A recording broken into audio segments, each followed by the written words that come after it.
What do you mean wrong fat? Yeah, wrong fat. Like we don't want to have fat which is estrogen dominant. Okay, Wow. when my body's storing estrogen. You're opening up a whole portal for me, Mr. Coutinho. Like, so what's right fat? Yeah, so like, when we break it down into women and men, like why do women find it a little bit more challenging to lose body fat? Because they want to look good, which is fine. But the body wants to hold on to fat because the body doesn't know when you're deciding to get pregnant. We're still talking survival and evolution.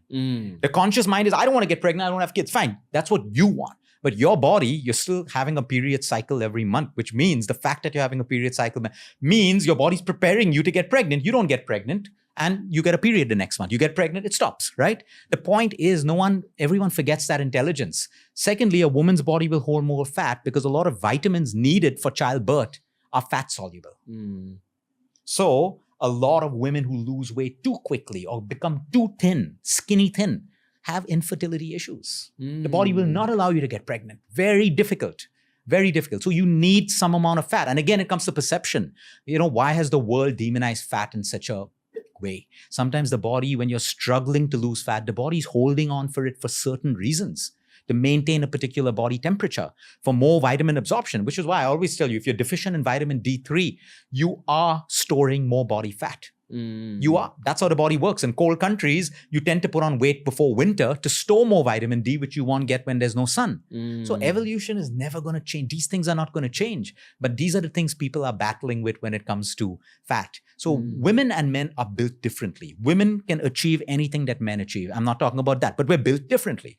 That's why we have more testosterone. They have more estrogen. But today, men have more estrogen, and that's why we have breast cancer in men. We have big pot bellies that don't go even if you're exercising. Breast cancer in men. Yeah, we're treating patients. In India, it used to be a big thing in the US. We've seen breast cancer patients in the US, men, for the last 7 to 8 years. The last 3 years in India, we're seeing a rise in breast cancer in men.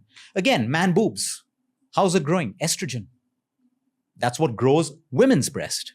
But it's growing in men because we have less testosterone, which we should actually have more than a woman. How do you balance it out? Again, raw food, exercise, well-rounded. Exercise, stress, sleep, all of these. But India's found a better way. Testosterone injections, growth hormones. But still, they can't. Every second day, I have some top person. Hey, Luke, I've lost my libido. Yeah. My first question is, are you pumping yourself with GH? Are you taking testosterone? Yes. You mean steroids? I said, it's not really a steroid. It's different from a steroid. You have anabolics and you have testosterone. So if I'm weight training today or you're weight training and we take a couple of testosterone injections, you're going to be a different person in 10 days. What do you mean different person? Huge. And mentally? Mentally charged. A false sense of libido. But the false sense absolutely, of libido. You're driven, right? The moment you stop that, even if you had a great libido, you're going to feel, because it's like porn. You think, wow, when I'm watching porn, but when you actually try to do that and all, most people fail in bed, erectile dysfunction. Why? They're trying to be something that was not actually possible. So now you have a false sense of sexual energy and you fail. You can't get it up, can't keep it up. So the point is with all of this, yes, some people need it. It's their livelihood in movies and stuff. I agree. And they do it in a disciplined way. They clean them systems. But today you have average people in Andheri, Bandra, all over who can buy this. And you look around and you see all these bodies changing instantly. And what do they come to us for? Libido problems and insecurity issues. Because now all of a sudden you're giving your partner the best sex, you're pumped up on testosterone and all of that stuff. Now you finished your cycle, okay? You don't feel that vigor that you would with a shot. And psychologically you feel that, I'm not performing anymore. But people can just buy these drugs from a chemist? It's totally unregulated. Wow. There's a whole black market for it.